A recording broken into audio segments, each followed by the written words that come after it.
সময়বিলাক কেনেকৈ সলনি হয় আগতে এই কুঁহিয়াৰ আজি এইখিনি দেখা পাইছে কিন্তু এটা সময় আছিল কুঁহিয়াৰ একদম দম হৈ কুঁহিয়াৰ আছিল আৰু যাই যোন তাত গৈছিল সকলোৰে হাতে হাতে কুঁহিয়াৰ আছিল কিন্তু আজি কুঁহিয়াৰ মাত্ৰ এইখিনি কুঁহিয়াৰ দেখা পাইছোঁ আজি সময় সঁচাকৈ বহুত বেলেগ পৰিৱৰ্তন হৈছে দিয়ক সৰ্থেবাৰী নিচেই ওচৰৰ কাৰাকুচি গাঁৱৰ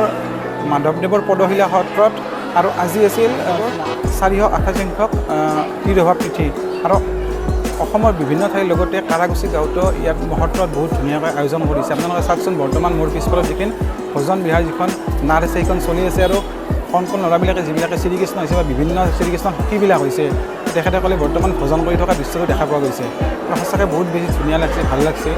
আৰু মানে কি আছিল আগৰ দিনত কি আছিল ইয়াতে মানে আমি কীৰ্তন বুলি কওঁ আৰু কীৰ্তনত মানে কুঁহিয়াৰটো মেইন আছিল কিন্তু বৰ্তমান কুঁহিয়াৰৰ অৱস্থাটো খুব বেয়া কুঁহিয়াৰ নাই আহিছিলোঁ সৰ্থেবাৰী জাতীয় কাষৰীয়া কাৰাকুচি গাঁৱত থকা মাধৱদেৱৰ পদশিলা সত্ৰত আৰু গুণজিৎদাক লগ পালোঁ আৰু আমাৰ পিছফালৰ যিখন শ্ৰীকৃষ্ণৰ ভজন বিহাৰ নাটকখন আছে সেইখন চলি আছে আৰু গুণজিৎদাৰ পৰা অলপ জানিব বিচাৰিম ভজন বিহাৰ নাটকখনৰ কথা জানিব বিচাৰিম আৰু এই পদশিলা সত্ৰৰ বিষয়ে চমুকৈ অলপ জানিব বিচাৰিম গুণজিৎদাৰ পৰা হয় ধন্যবাদ নয়ন আচলতে মূল কথা হৈছে যে মহাপুৰুষ মাধৱদেৱ গুৰুজনাৰ তাৰ আছিল ঘাগৰি মাঝি আৰু ঘাগৰি মাঝি আছিল উজান দেশৰ লোক এই ঘাগৰি মাঝে উজানৰ পৰা আহি আমাৰ নিকটৱৰ্তী গমুৰাত বাস কৰি আছিল আৰু যেতিয়া মহাপুৰুষ মাধৱদেৱ গুৰুজনা সুন্দৰীয়া সত্ৰত আছিল তেতিয়াই মাধৱদেৱ গুৰুজনাই ঘাগৰি মাঝি গমুৰাত থকা বাৰ্তাটো পাইছিল আৰু তাৰপিছত ঘাগৰি মাঝিক লগ ধৰাৰ উদ্দেশ্যে মহাপুৰুষ গুৰুজনাই এই আলপাজানেৰে গমুৰালৈ যাবলৈ আহিছিল আৰু তেতিয়াই এই কাৰাকুচি বৰ্তমান য'ত পদশিলা সত্ৰ অৱস্থিত হৈছে তাৰ ওচৰতে কৰৈগুৰি ঘাটত তেখেতে নাও ৰাখিছিল আৰু তাত নামিছিল আৰু তাৰ পৰা মহাপুৰুষ মাধৱদেৱ গুৰুজনা গমুৰালৈ গৈছিল আৰু এই গমুৰাত সত্ৰপতি মহাপুৰুষ মাধৱদেৱ গুৰুজনাই 6 মাহ 14 দিন নিবাস কৰিছিল আৰু এই সময়খিনিতে তেখেতে প্ৰত্যাহিক কাম কাজ কৰাৰ কাৰণে প্ৰত্যেক দিনে কাৰাকুচিৰ এই কৰৈগুৰি ঘাটলৈ আহিছিল আৰু এচটা শিলৰ ওপৰত থিয় হৈ বহি তেখেতে স্নান আদি কৰিছিল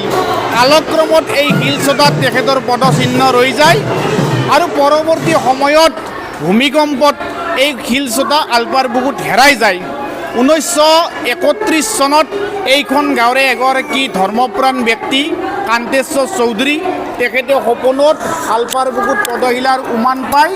আৰু ৰাইজক লগত লৈ তেখেতে আলপাৰ বুকুৰ পৰা এই পবিত্ৰ পদশিলা জোতা উদ্ধাৰ কৰে আৰু পৰৱৰ্তী সময়ত তেখেতৰ 3জন ভাতৃক্ৰমে ভুৱনেশ্বৰ চৌধুৰী আৰু নীলকান্ত চৌধুৰীৰ সৈতে তেখেতে নিজৰ মাটি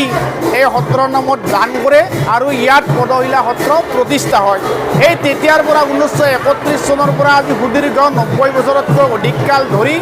এই সত্ৰত গুৰু দুজনাৰ তিৰোভাৱ তিথি আৱিৰ্ভাৱ মহোৎসৱ আদি পালন কৰি অহা হৈছে আৰু এই তিৰোভাৱ তিথিৰ সময়তে মহাপুৰুষ মাধৱদেৱৰ ৰচিত ভজন বিহাৰ যিখন ঝুমুৰা আছে এই ঝুমুৰাখন পৰিৱেশন কৰা হয় এই ঝুমুৰা পৰিৱেশনৰ বিশেষত্ব এয়ে ইয়াত যিখিনি শিল্পী আছে সেই শিল্পীখিনি কাৰাকুচি গাঁৱৰ শিল্পী আৰু কণ শিল্পী শিশু শিল্পীসকলক লৈ এই ঝুমুৰাখন পৰিৱেশন কৰা হৈছে গতিকে এনেকুৱা ধৰণে আজি সুদীৰ্ঘ কাল ধৰি আমি 90 বছৰতকৈ অধিক কাল এই পদশিলা সত্ৰত এই ঝুমুৰাখন পৰিৱেশন কৰি আছোঁ আৰু এটা বিশেষত্ব আছে আমাৰ গাঁৱতে থকা কাৰাকুচি মেডিকেল কীৰ্তন ঘৰতো এই ঝুমুৰাখন পৰিৱেশন কৰা হয় গতিকে গোটেইখিনি মিলি এই উৎসৱ দুটি লোকাৰণ্য হৈ পৰে ধৰ্মপ্ৰাণ ৰাইজৰ এই উৎসৱলৈ আগমন হয় আপোনালোকে নিশ্চয় দেখিছে যে আজিও ভালেসংখ্যক ধৰ্মপ্ৰাণ ব্যক্তি এই অনুষ্ঠানলৈ আহিছে আৰু প্ৰতি বছৰে ইয়ালৈ আহে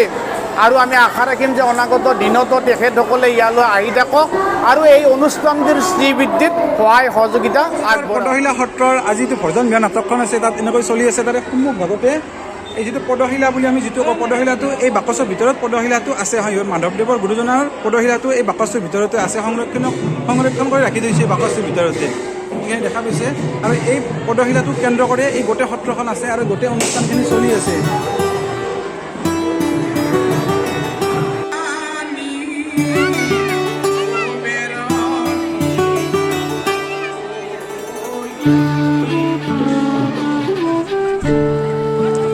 লাহে লাহে এন্ধাৰেই হ'ল আৰু আমিও পদশিলা সত্ৰৰ পৰা যাব ওলালোঁ ভিডিঅ'টো চাব আৰু ভিডিঅ'টো ইনফৰ্মেশ্যনখিনি সকলোৱে পোৱাৰ কাৰণে ভিডিঅ'টো শ্বেয়াৰ কৰি দিব